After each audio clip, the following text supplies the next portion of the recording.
Sejarah singkat masyarakat adat Colol. Masyarakat adat Colol saat ini merupakan orang-orang dari 14 suku Panga atau klan yang dalam perkembangannya hidup bersama di sebelah utara Gunung Golo Lalong dan Gunung Poco Nembu. Dalam perkembangannya, mereka bermukim berdampingan dan hidup dengan berburu dan bercocok tanam padi dan tanaman lain dengan cara gilir balik di dalam lingko atau ladang melalui sistem tata kelola khas berbentuk jaring laba-laba. Ke-14 Panga itu adalah Ongga, Colol, Maro, Paleng Cibal, Raci, Pupung, Nggari, Ngkiong, Waling, Urung, Cabo, Ngaung Wae, Taga, dan Weli. Ke-14 Panga itu memiliki asal-usul yang beragam, di antara Panga yang dipercaya berasal dari luar Pulau Flores adalah Panga Paleng Cibal dari Minangkabau, Sumatera Barat serta dua Panga yang dipercaya berasal dari Sulawesi Selatan yaitu, Panga Colol dari Goa dan Panga Maro dari Maros. Adapun Panga Ongga dipercaya sebagai orang-orang pertama yang tinggal di dalam gua atau liang karung di Rogarungkus sebelah utara Gunung Golo Lalong. Panga Waling datang dari sebelah selatan dari Gunung Golo Lalong. Panga Kiong dan Panga Urung berasal dari sebelah utara dari Gunung Poco Nembu, sedangkan Panga-Panga yang lain datang dari tanah Manggarai lainnya. Pemilihan Colol sebagai nama masyarakat adat yang berlokasi di utara Gunung Golo Lalong berhubungan dengan dinamika perkembangan Panga Colol dan 13 Panga lainnya dengan masyarakat adat maupun kerajaan lain di sekitarnya. Dituturkan bahwa sejarah awal mula Panga Colol yang berasal dari wilayah Goa dibawa oleh leluhur mereka bernama Ranggarok pada sekitar tahun 1600-an. Ranggarok menetap di sebelah barat Gendang Racang yang saat itu diberi nama Golomeka atau Tamu. Ranggarok kemudian menikah dengan putri Racang bernama Pote Dondeng. Ranggarok dan Pote Dondeng kemudian memiliki anak bernama Mondo dan tinggal di Golomondo atau Lingkolowo saat ini.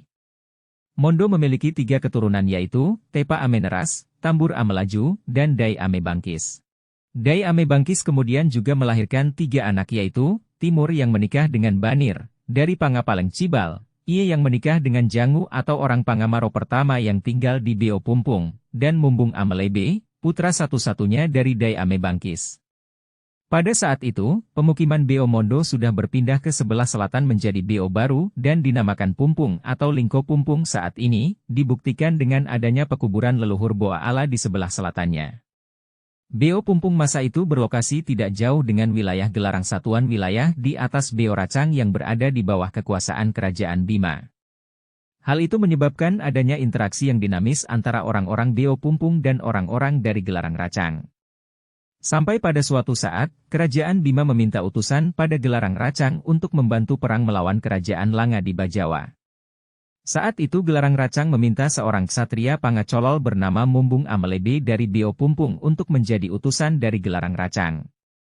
Gayung bersambut, berangkatlah Mumbung Amelebe menjadi perwakilan Gelarang Racang dengan membawa jimat acu hindos milik Racang, berperang bersama pasukan Kerajaan Bima. Pada perang itu pasukan Kerajaan Bima dikalahkan pasukan Kerajaan Langa. Namun, walau mengalami kekalahan, Mumbung Amelebe dapat kembali ke Beonya dengan selamat. Nama Mumbung Amelebe saat itu menjadi lebih terkenal pasca selamat dari perang. Kerajaan Bima di kemudian hari ingin memperluas wilayah kekuasaannya hingga ke wilayah di sekitar Beo Pumpung tempat Mumbung Amelebe tinggal. Mendengar itu, Mumbung Amelebe kemudian mendirikan benteng di sebelah selatan Beonya dan dinamakan Benteng Pipit untuk menahan gempuran pasukan Kerajaan Bima. Ia dibantu oleh Wek Cera Tunggul Amenus dari Beo Cegak saat menghadapi pasukan Kerajaan Bima dan berhasil mempertahankan wilayahnya. Saat itu, pasukan Kerajaan Bima menderita kekalahan dengan jumlah korban yang tidak sedikit dan dimakamkan di sebuah tempat yang dinamakan Boa Ala yang dekat dengan Goa Maria Colol saat ini. Sisa pasukan Kerajaan Bima dikejar hingga terdesak di Gololeda. Panglima Perang Bima saat itu kemudian memberikan sumpah atau wada kepada Mumbung Amelebe dan pasukannya yang berbunyi. Iyo! Ngong ite kraeng, wangka lesoho nangwa empo anak dami, tuweda kolelami tanah pumpung. Eme berani kigmnaig maami, ko keturunan dami, kudete puramukang wajo kampong, dara dami camawaewa, ulu dami camawa turutuk. Saat ini kami bersumpah kepada tuan-tuan, ketika kami atau keturunan kami datang lagi ke Pumpung untuk berperang, maka darah kami mengalir bagaikan air dan kepala kami bertumpuk bagaikan tumpukan batu. Peristiwa deklarasi sumpah atau wada itu diabadikan dengan dibuatnya mesbah atau tumpukan batu di Gololeda atau Beoleda di wilayah adat Racang saat ini. Pasca perang itu, banyak darah mengalir sampai ke wilayah Beo Pumpung sehingga membuat orang-orang memutuskan untuk pindah ke sebelah utara.